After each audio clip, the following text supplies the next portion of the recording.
جبو گرینگیدان با آوران و باشترکردنا جیاراوان چندین پروژه و رکشوب جالی رکخران و لهرما کردستان بردامنو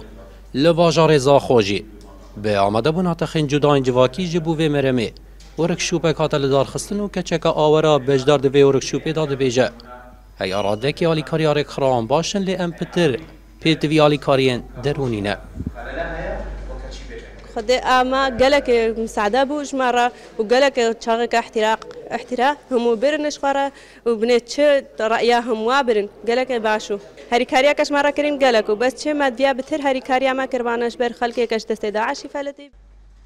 چالاگان هجی و هاده ده خویا کرم باشتر افریق خرا پتر کارد بیاوه پیگ و جیانه دا بکن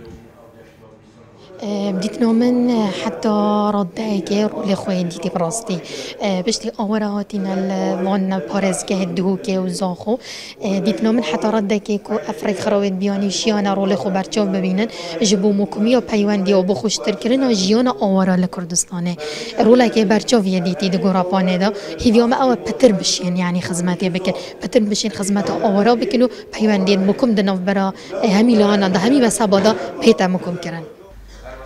هرمدار زاخوش دبیجان نوت الصادي آلی کارین جبو آوران رکخراین بیانینه لی اموک و حکومت و خلق دوره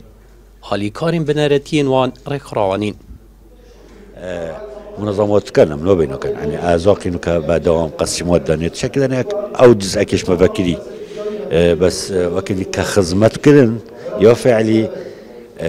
راس دعم ومنظمات الامم المتحده ورابطه صادنوت اون بس هو يكرت وكيلات اساسيه امين وخلقي بشتی گرتن همون سلو دشتانه نواجالی داعش و هاتنا اجماره که زاوا آوران بناف آخا هریمه خلق باجار زاخوجی هم بیسا خوب و پتر جست 100,000 آوران بکرو دنها دا جیل سر 4 کمپاتی نپار بکرنو پتریاوان آماده نینن وگرنه زیدین خواه مازن دبیجن شام شکره والا شرین تره لیمین آوره وان کمپان دبیجن دنها دا نه شکر شامه دبینن نه جی شرینی آواره خواه احمد زاخولی این آرتی زاخ